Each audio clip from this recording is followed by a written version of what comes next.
In post-trauma, guilt twists reality into a prison of fleshy tendrils and sorrow. And Roman needs to find a way to escape, or else lose himself to the gloom. That's the premise behind Post-Trauma, the debut title from Spanish indie team Red Soul Games, published by Raw Fury. Post-Trauma blends cinematic fixed-camera exploration, grim psychological horror, and satisfying environmental puzzles. While it doesn't redefine the genre, Post-Trauma offers an atmospheric, thoughtful experience, with some frustrating flaws along the way.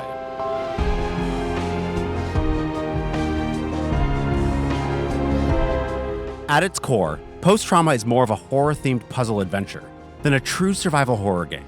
You explore environments through fixed cinematic camera angles, solve challenging puzzles, fight horrifying creatures, and progress by piecing together environmental clues.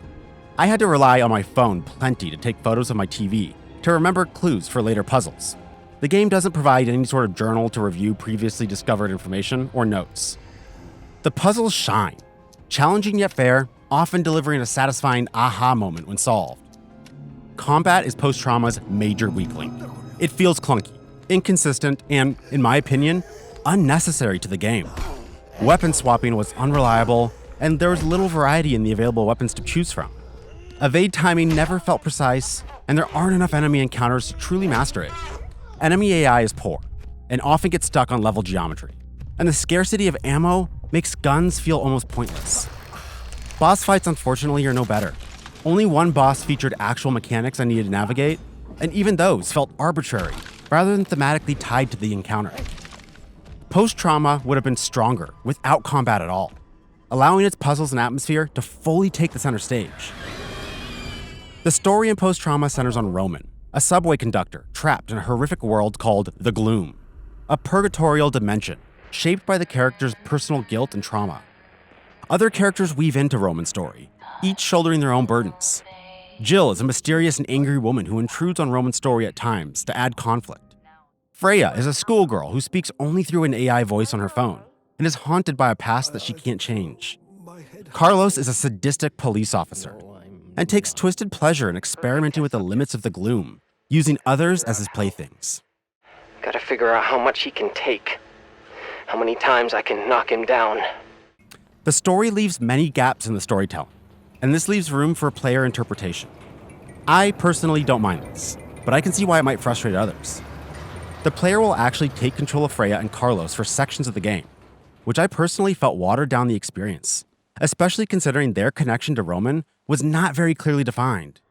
Also, for some reason, the game switches to first person when playing as Carlos, which felt out of place with the rest of the game. Despite these rough edges, Post-Trauma successfully captures the inner torment of its characters through fantastic environmental design.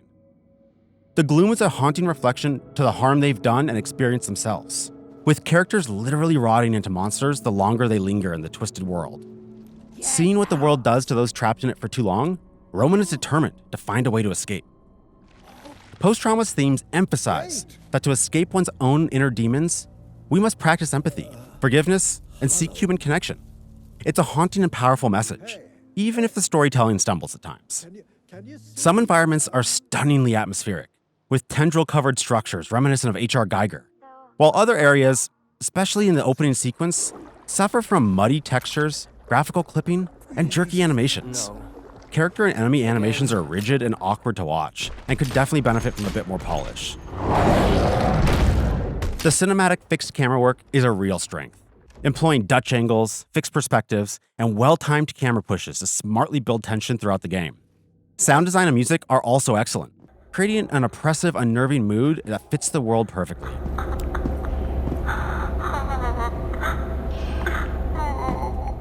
Voice acting, however, is uneven at best. Roman's voice didn't quite fit the character in my opinion, and the performance felt disconnected from what was happening on the screen. Don't you talk to her. Don't listen to him.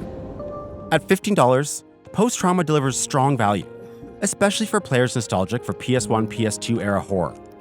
While it teases standard survival horror mechanics, like limited inventory space and only being able to save in safe rooms, it's really a horror puzzle game, with light survival aspects sprinkled in, not a full survival horror experience. Where it does succeed is crafting a world that feels oppressive, broken, and painfully human. It stumbles with its combat and some narrative clarity, but but its emotional core, the exploration of guilt, forgiveness, and the fight for redemption is solid. It excels at the puzzles and the world building, and that was enough for me to thoroughly enjoy my entire time with Post-Trauma. If you're willing to overlook some rough patches, Post-Trauma is a flawed but entertaining journey that I feel is worth taking. You think you can escape what you've done? I think I can try. Come with me. If there's an escape from this gloom, we'll do it together.